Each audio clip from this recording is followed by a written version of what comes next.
I'm Mrs. Dominiak. You said y'all. I did. This is Mr. Walsh. She wants me to say my name. I'm Mr. Walsh. Okay, let's go. So we're going to go over Chapter 2, Section 3, Elements and Compounds. So if you look on the screen here, we're first going to talk about what's an element. You've probably heard of elements before. Way back in middle school, we're just going to get a little more specific and remind you what they are. So it's an example of a pure substance, which means that's all it is in this sample. Yeah, retains its property. You can't break it down. If you break it down, break it down. For elements, you can't break them down into simpler substances. Right, you can break them down, but then they lose their original properties. Yeah, yeah. It's all crazy. So here are a few examples of some elements on the screen. So we've got gold. Gold.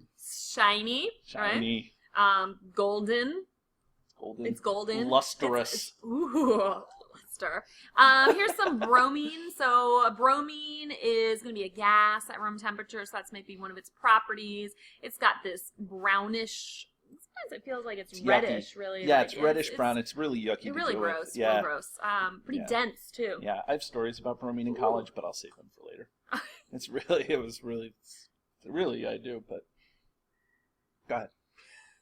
So, okay, then we've got chlorine here. So chlorine gas is going to be a very toxic green gas at room temperature. So, and here's mercury. Mercury is a metal, and it's the metal that is a liquid at room temperature. Fun fact, my mother used to play with mercury because her dad was a dentist.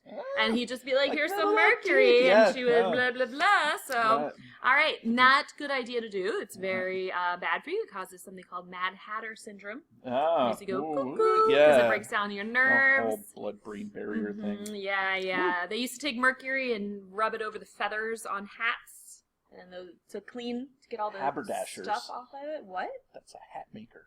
Oh, I didn't know that. Yeah. Haberdasher. So anyways, specific properties, moving on.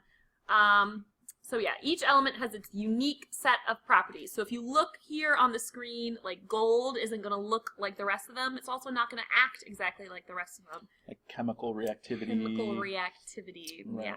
Yeah. I like that you picked 3 really yucky ones and then one like super pretty cool one. Yeah. These are really my favorites, I think. Yeah, probably. All right. Yeah. So all your elements, you're going to find them on the periodic table. So if there's ever a question that says, which of the following is an element, see which one's on your chemistry BIF, your best friend here. Yeah, you look at the periodic table. There it is. The periodic table. If it's on there, there's only 118 of them, so it's not like, I always tell my students that it's a multiple choice test. Mm-hmm. You know, is this an element or not? Yeah, exactly. It's just 118 choices. Is it there? Yeah. So when you look here on the periodic table, notice they all have one capital letter, and then some of them have a lowercase. So like hydrogen here has one capital H, and that's it, versus helium is going to be a capital H and then a lowercase e after it. So make sure you double check that it's the right symbol when you're looking through it. Capitalization probably matters a little bit. Really matters. Yeah. All right. So then the other pure substances we're going to talk about today are compounds. So compounds are made when you have elements that combine each other through chemical bonds. So they're literally like atoms that are linking up together and they're hanging out. So something to remember about compounds, when elements link up, they're going to have a new set of properties. So elements don't necessarily maintain their properties when they become a compound. So I agree. So I like to think about it like your friends. Like your friends. Your friends. I don't have friends. You don't have friends. Right. Imagine you did. Okay. Or you might know someone who watched a TV show where this happens. Okay. Where I'll be there for you. Exactly. Okay, sorry. So you know how there's people who like have certain characteristics, but as soon as they become part of a couple, they act different. Yes. You know what I'm saying? Yeah, I agree. So that's kind of what elements do. Like, probably never in these people's lives do they ever know people that do that. Probably high school students behave the same all the time. They probably do not ever change for the people that they hang out with. Okay, go ahead. But, so check this out. We've got, like, water here, H2O. So hydrogen is currently in the air around you at room temperature. Hopefully where you are is room temperature right now. And it is a gas. Oxygen as well is in the air around you. It's a gas. Once you chemically bind them together at room temperature, you're going to have water. Take a sip of that. Yeah, you don't sip that stuff right out of the air. No, you don't. So, or you check out this like silver oxide. does not look like silver or oxygen. So remember, they get brand new characteristics when they become a All compound. new properties, both chemical and physical properties. Yeah, right? Great point. Yeah, chemical. So they have different reactions as well as just things you can observe. They look different and they react differently. Yeah. I always tell my students also that that when they change into compounds, that doesn't. Well, that doesn't really matter. Okay. And this one over here, NH3, that's ammonia. Ammonia. So sometimes you might have seen ammonia when you clean. Yeah, glass cleaner. Yeah. And you'll notice it has a very distinct as burny smell. Yeah, I was gonna say, smells like burn. It smells like pain a little bit. Yeah. But if you take a deep breath right now, you just took in some nitrogen, you just took in some hydrogen, and that didn't burn your nose. Right. You actually took in a whole boatload of nitrogen. What is it, like 75%, 78% yeah, somewhere nitrogen? around there. Depends on how many sig figs you're talking about. No, 75 and 78% are the same number as sig figs. Yep. Okay. All right, a little more about compounds. So when you are reading it, the subscript, sub meaning like the when bottom. you're reading the symbol, like the H2O, symbol. the little subscript on the bottom there. Yeah. That's going to tell you how many elements are present in a molecule or a formula unit. We're going to get later into the year of the difference between a molecule and a formula unit, but just basically a chunk of that, like the smallest subset. How would you? Yeah, like the particle. Like the particle. You have one particle. So if you have water, you have 2 hydrogen atoms and an oxygen atom right in the middle. So it tells you how many of those atoms are in that particle. Exactly. So. If there's no subscript, assume 1. We always assume 1. So in chemistry, you're going to find out throughout the whole year that we assume all the time. Yeah. And so we assume coefficients, we assume 1. Right. Subscripts, we assume 1. If you don't see a Powers, number, sometimes we assume zeros. Right. It's just all crazy. I feel like a general, if you don't see a number in front of something or behind it, it's a 1. Yeah, probably in chemistry balancing that's chemistry, pretty safe. so it's pretty a 1. safe, yeah. It's a 1.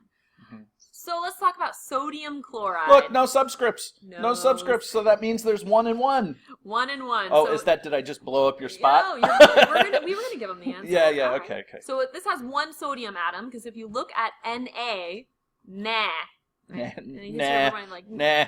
If you guys remember the demo from class, I put some sodium and some water in it.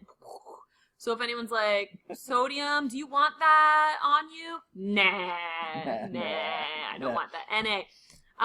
Chlorine, there's no number after it, so there's 1 chlorine atom. So if you broke up a sample of sodium chloride into 1 formula unit or 1 little piece, 1-to-1 ratio, sodium to chlorine. All right, calcium carbonate. All right, I want you to freeze this video and try and guess how many of each atoms. Frozen. Okay, we're back. So, did you say that there was 1 calcium, 1 carbon, and 3 oxygen? I did. Okay. I was right. I paused. All right, if you have parentheses, that means you've got a little group of atoms that are going to hang out together all the time in that specific ratio. Right. And if you're a math person, it's kind of like when you put parentheses in a math, you put parentheses, you got your stuff all together. Let me see if we put it all together. So, like, right now, Mrs. Dominiak and I are grouped together. There we go. But now it's just Mrs. Dominiak all by herself. Yeah. Okay, anyways, I don't know. But it's like math, you group it all together. Yeah, so it's saying if you have a number outside the parentheses after it, it's saying you have that many of the groups. So you'll just kind of use the distributive property in there.